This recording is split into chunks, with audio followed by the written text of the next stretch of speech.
Hello and welcome to another episode of Rufus Eats Cheese.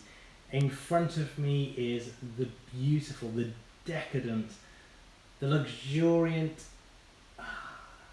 Valage.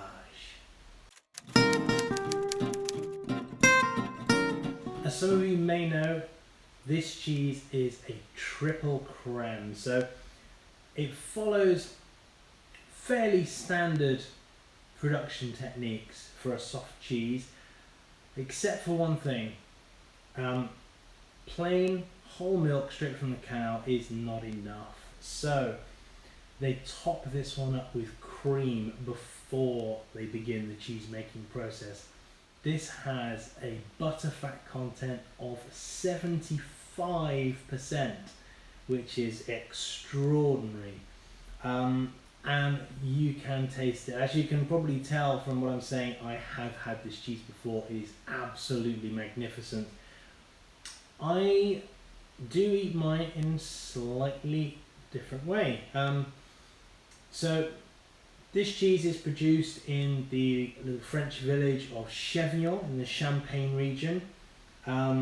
It's very nice to enjoy with bread or some Chardonnay or something, but one of the things I like to do is eat the rind, whereas a lot of people are saying that what you should do is cut through the rind and then scoop it out with a spoon.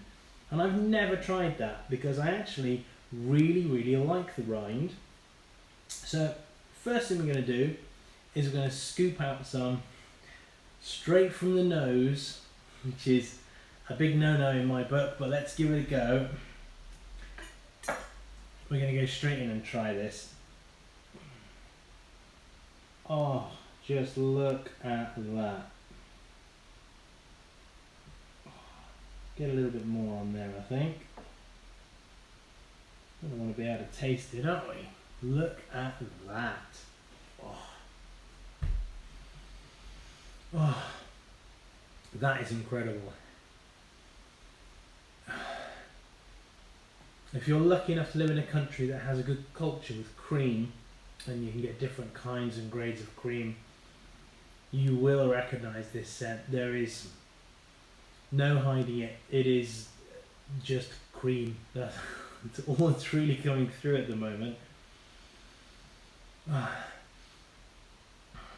In the West Country, we have, particularly Cornwall, we have clotted cream, where cream is baked in special cream ovens. And this has every bit of that, so I'm going to dive straight in and try it.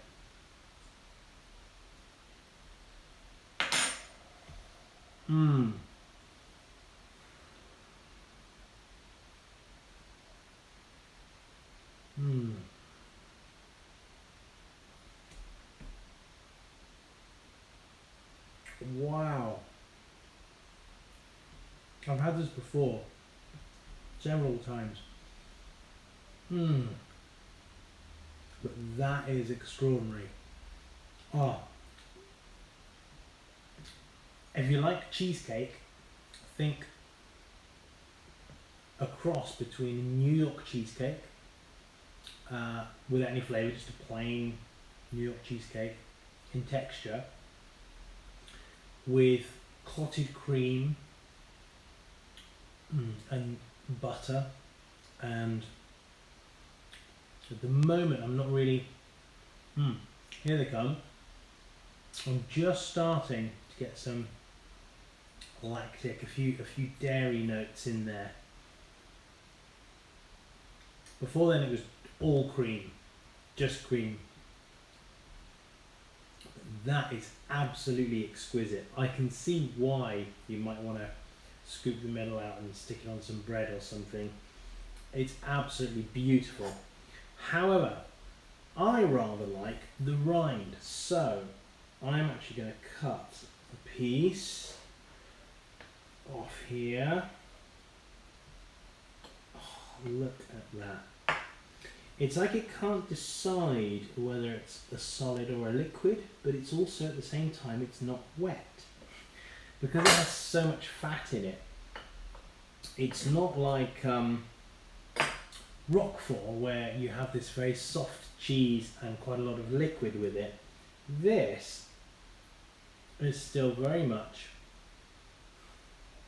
dry, but it's also, it actually feels like it's going to melt in my hand. It's like holding a piece of white chocolate. So I am, I'm going to eat this.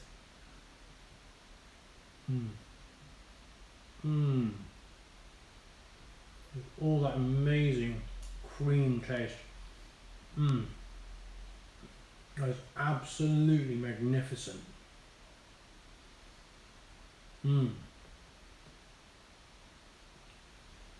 there's that little bit of rind that I like. It really gives the cheese something extra. So it's not really like, oh, actually this is in fact melting. It is actually melting my hands. It's quite a hot day today, so it can be forgiven, I think.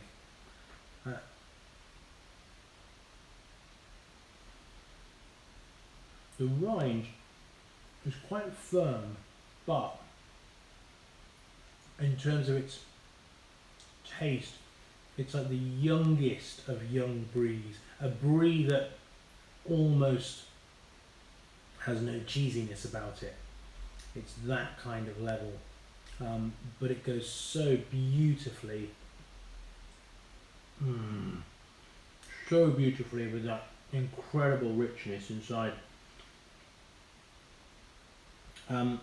This cheese, being 75% fat, is obviously one to look after, should we say. So it's recommended, if you're not going to eat this in one go, which means you probably have a stronger willpower than I do, if you're not going to eat this in one go, then you should most likely keep it in the fridge, but try not to wrap it in plastic. I think the ideal thing for this would be a wooden board with a glass cheese dome on it, if you've got one. If not, you could perhaps wrap it in some greaseproof paper, and you want to keep checking it. You don't want this to kind of sweat up in there. It's so creamy and so delicate that it will change the flavour quite a bit. So I'm just going to try this piece again, just in case it's not the same.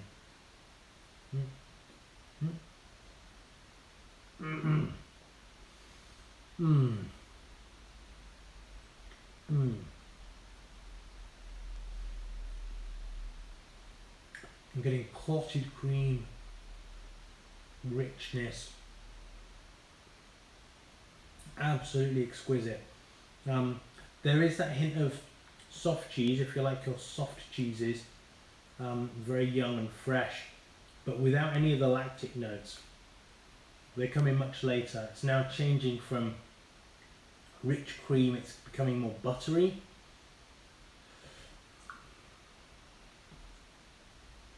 The flavour's still changing.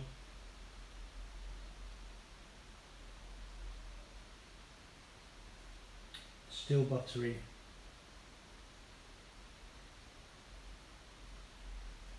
There's a real sweetness to it. A real sweetness, but it's not obvious. It's not a sugary sweetness. It's a richness to it. And I'm just starting to get slightly milkier flavours coming through. When they make this, it's actually solid. You might think that they make this and it's kind of liquid to start with and it becomes more solid. But actually it's the other way around. This has to be a maximum of 60 days old. So there's extra cream in it to bring the fat content, butter fat, up to 75%. And then it's only 60 days old. So it doesn't really have a lot of time to over mature, but it really does start to become quite soft inside. This is a fantastic cheese. Whatever you want to do with it, oh, look at that. Oh, anything that you would put a soft cheese in, I think you could really try it with this. It would be great with some fruit or something like that. Again, great on any kind of bread or cracker. For a summer picnic, this would be a great cheese to take with you. It's decadent, it's beautiful. It would go wonderfully with strawberries. But give it a try. Give it a try. It's pudding. It really is. It's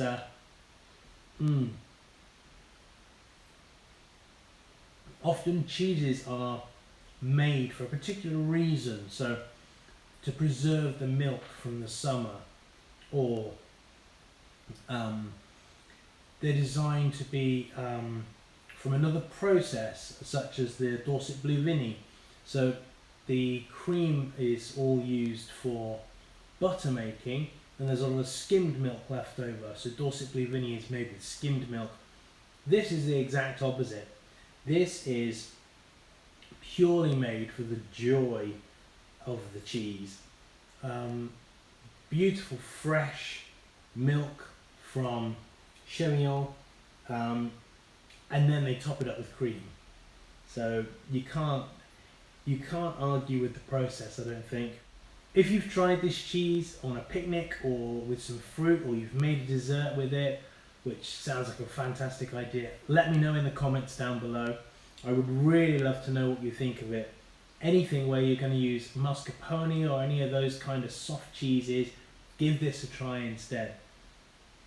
It's a glorious cheese made purely for the joy and decadence of the final product. Thanks for watching. Please like, share, comment and subscribe, and I will see you next time.